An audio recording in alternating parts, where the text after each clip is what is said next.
It was almost a year ago now, the memory which sits in perfect vivid image, untainted by the passing of time. Not a moment filtered out by other fleeting memories and new experiences to replace those of the past. Just this moment frozen by a force stronger than the faulted capacity of the human brain to remember. I hated the Loblaws he parked outside of.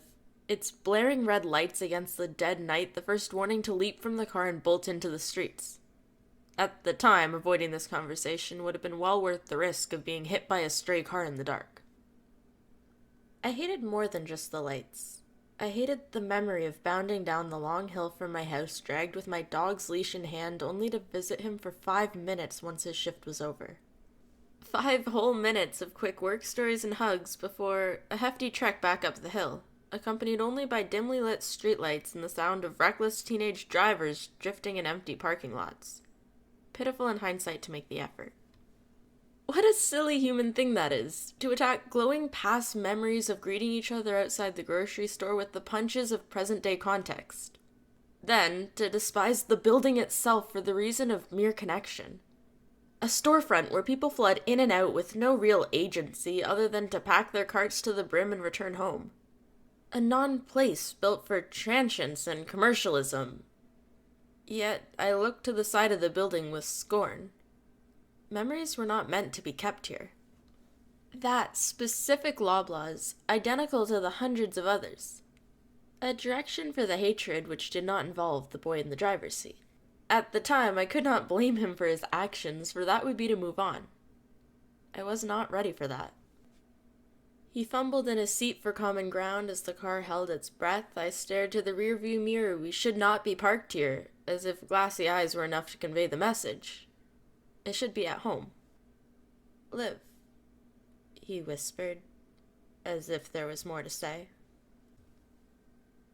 In that moment, there was nothing worse than a silent acknowledgement that things could have ended up differently.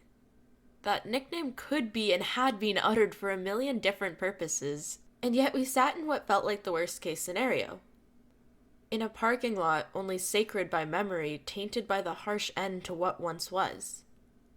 The world felt to crumble at the time, shattering the perception of moving on. I desperately ached to move on, every inch of my being yearning to just get over it. But instead I asked, "Are you happy?" The air shook in uncertainty, each breath shallow and unsure. With life spiraling in brutal change since September, 6 months back from the conversation, it was the only thing my mind could muster. As if the answer would change something, anything. The rear view mirror glared back bright orange, the Harvey sign behind us illuminating the car in this malevolent, unnatural glow.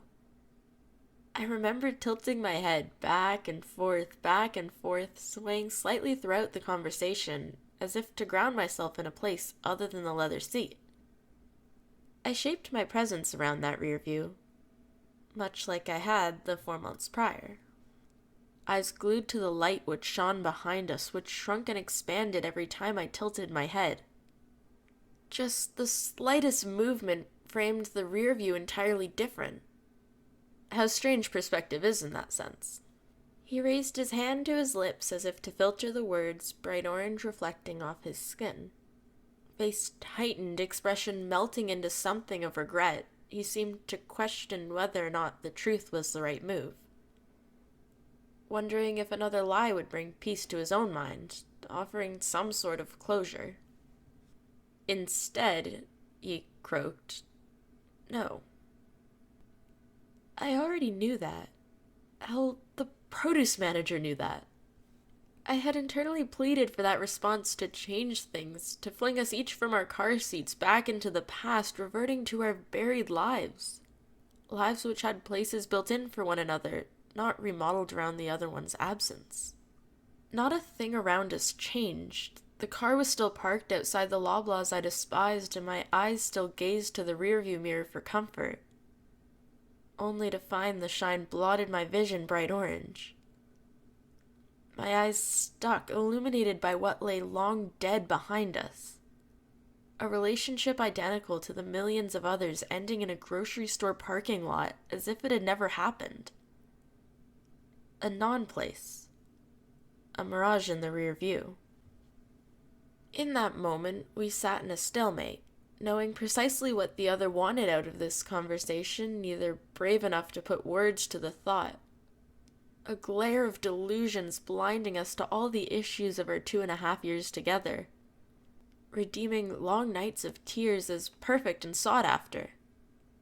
A longing to repeat mistakes which would never be addressed for the mistaken belief that it was worth going back, that it would be better this time.